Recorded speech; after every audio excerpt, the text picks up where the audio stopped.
It was the middle of fall, the trees shedding their leaves like whispers in the wind.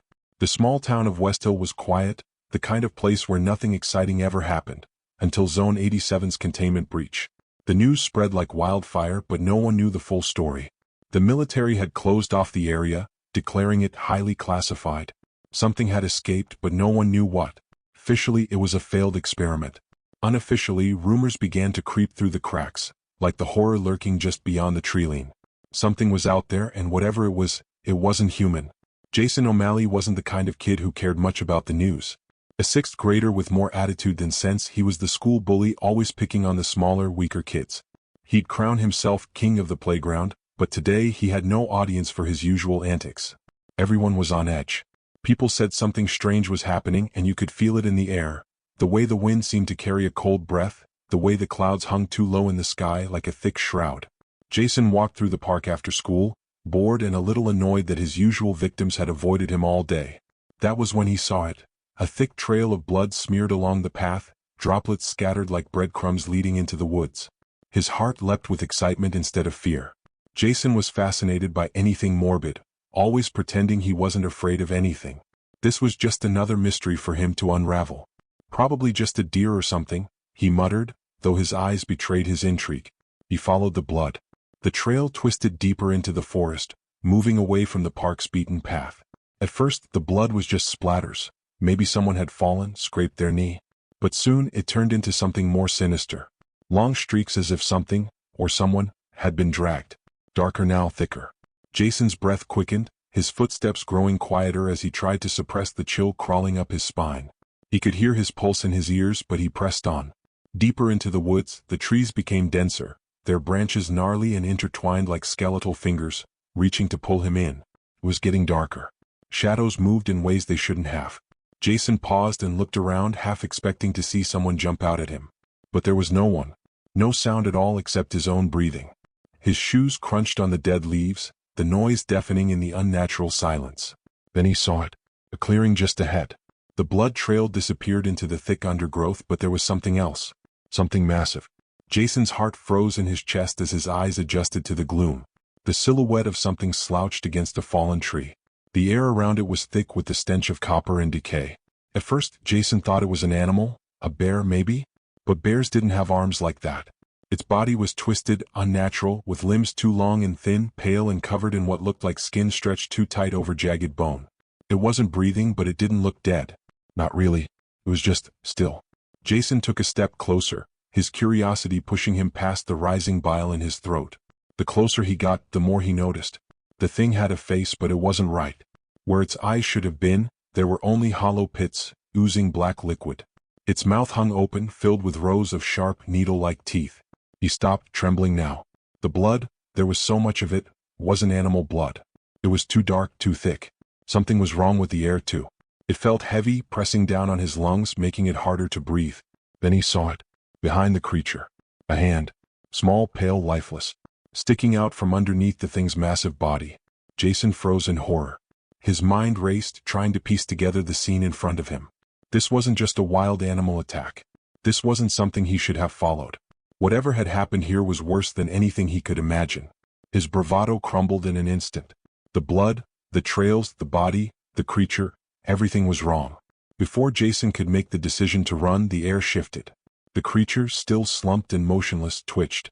The hand behind it disappeared into the shadows as if something yanked it away. Jason took a step back, his legs wobbly beneath him. A low growl, deep and guttural, rumbled through the clearing so low it shook the ground. Jason didn't need another invitation. He turned and bolted, tripping over branches and roots as he fled from the scene, his heart pounding in his chest, his breath coming in ragged gasps. Behind him, the woods grew silent once more. The only sound left was the distant thudding of his panicked footsteps, retreating into the safety of the open air. The boy didn't know it yet, but something had already noticed him.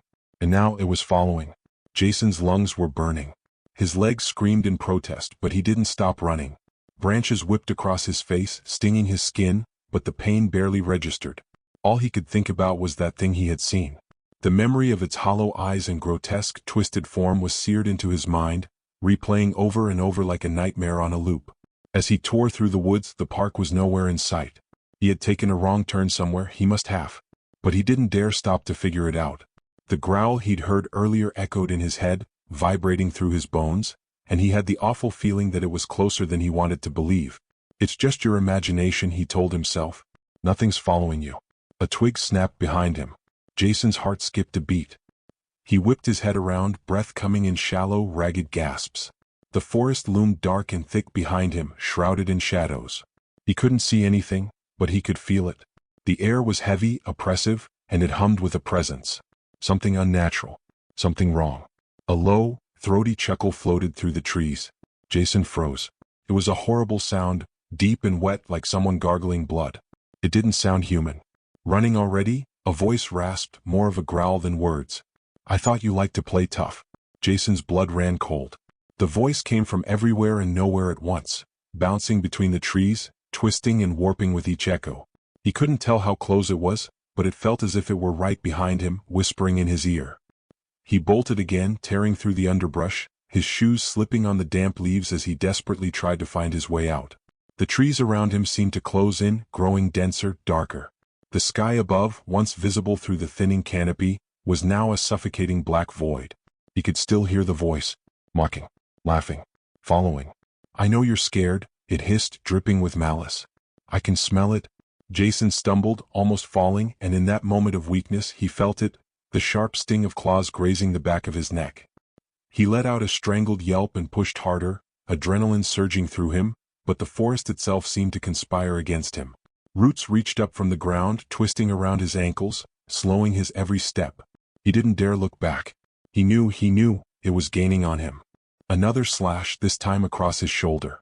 Hot, searing pain shot down his arm, and he cried out, clutching at the wound as warm blood soaked through his shirt.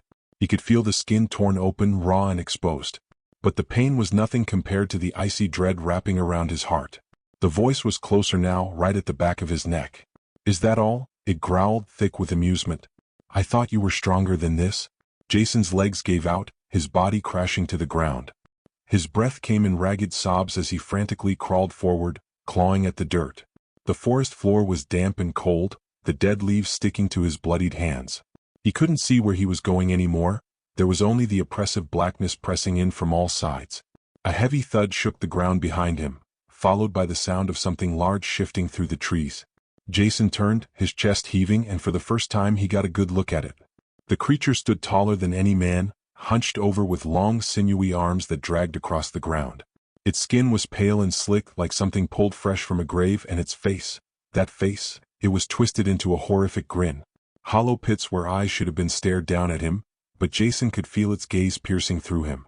It took a step forward, its long clawed fingers twitching with anticipation. Caught you, it whispered, its voice like nails on a chalkboard. Jason scrambled backward, his back hitting a tree, trapping him. His heart pounded in his chest, a wild, terrified rhythm. He could feel the panic bubbling up inside him, clawing at his throat, choking him. The creature tilted its head as if studying him. The way a cat might study a mouse just before it strikes. You like to make others feel small, don't you? It said, its grin widening. The rows of sharp teeth glistened with drool. You like to make them afraid. Jason shook his head, tears streaming down his face. Please, he choked out, his voice barely a whisper. I didn't mean. The creature's arm shot out, pinning him to the tree by his throat. Its grip was ice cold, squeezing just enough to cut off his breath but not enough to kill him. Not yet.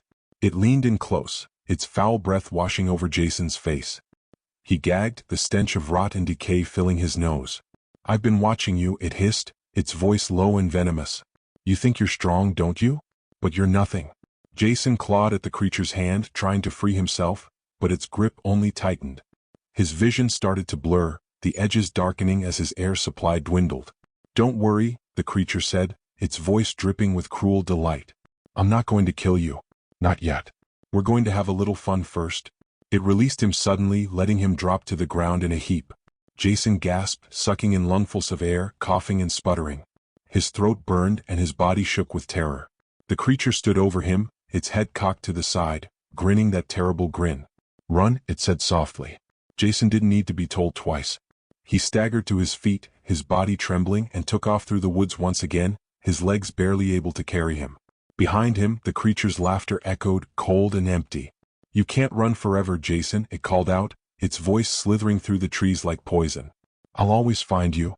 Jason's mind raced as he stumbled blindly through the forest. There was no escaping it. No matter how far he ran, no matter how fast, it was always just a step behind. It was toying with him like a predator savoring the moment before the kill. His chest tightened with fear. His legs felt like lead. He could barely keep going, but the creature was relentless. Always watching. Always waiting for him to make a mistake. And when he did, when he finally tripped and fell too exhausted to keep going, it would be there, smiling, waiting to claim its prize.